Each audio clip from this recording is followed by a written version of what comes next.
ರಾಜಕೀಯವಾಗಿ ಸರ್ ನಿನ್ನೆ ವರ್ಗಾವಣೆದು ಕೂಡ ವರ್ಗಾವಣೆ ಪ್ರಕರಣದ್ದು ಡಿಕೆಶಿ ಮತ್ತು ಸಿಎಂ ಹಾಂ ಒಂದು ಮುನಿಸು ಇದಾಗಿದ್ದು ಈಗ ಬಿಜೆಪಿ ಅದನ್ನು ಒಂದು ಪಾಟಲಿಗೆ ಮಾಡ್ತಾ ಇದೆ. ಅಂದರೆ ಸಿಎಂ ಒಂದು ಅಧಿಕಾರಾವಧಿ ಮುಗಿತು, ಇವೆಲ್ಲ ಬರ್ತಾ ಇದ್ದಾವೆ.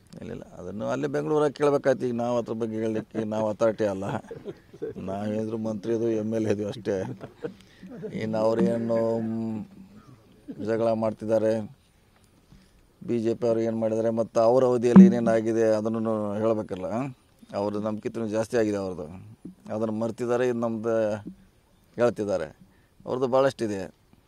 ಸೊ ನೋಡೋಣ ಏನು ಮಾತಾಡಿದ್ರೆ ನಮ್ಗೆ ಗೊತ್ತಿಲ್ಲ, ಅದನ್ನು ಚರ್ಚೆ ಮಾಡ್ತೀವಿ ನಾವು.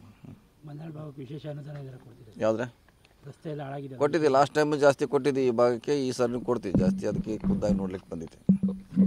ರಾಜಕೀಯವಾಗಿ ಸರ್ ನಿನ್ನೆ ವರ್ಗಾವಣೆದು ಕೂಡ ವರ್ಗಾವಣೆ ಪ್ರಕರಣದ್ದು ಡಿಕೆಶಿ ಮತ್ತು ಸಿಎಂ ಹಾಂ ಒಂದು ಮುನಿಸು ಇದಾಗಿದ್ದು ಈಗ ಬಿಜೆಪಿ ಅದನ್ನು ಒಂದು ಪಾಟಲಿಗೆ ಮಾಡ್ತಾ ಇದೆ. ಅಂದರೆ ಸಿಎಂ ಒಂದು ಅಧಿಕಾರಾವಧಿ ಮುಗಿತು, ಇವೆಲ್ಲ ಬರ್ತಾ ಇದ್ದಾವೆ. ಇಲ್ಲ ಅದನ್ನು ಅಲ್ಲೇ ಬೆಂಗಳೂರಾಗ ಕೇಳಬೇಕಾಯ್ತು. ಈಗ ನಾವು ಅದ್ರ ಬಗ್ಗೆ ಹೇಳಲಿಕ್ಕೆ ನಾವು ಅಥಾರಿಟಿ ಅಲ್ಲ, ನಾವೇನಾದರೂ ಮಂತ್ರಿ ಅದು ಎಮ್ ಎಲ್ ಎದು ಅಷ್ಟೇ. ಇನ್ನು ಅವ್ರೇನು ಜಗಳ ಮಾಡ್ತಿದ್ದಾರೆ, ಬಿ ಜೆ ಪಿ ಅವ್ರು ಏನು ಮಾಡಿದ್ದಾರೆ, ಮತ್ತು ಅವ್ರ ಅವಧಿಯಲ್ಲಿ ಏನೇನಾಗಿದೆ ಅದನ್ನು ಹೇಳಬೇಕಲ್ಲ.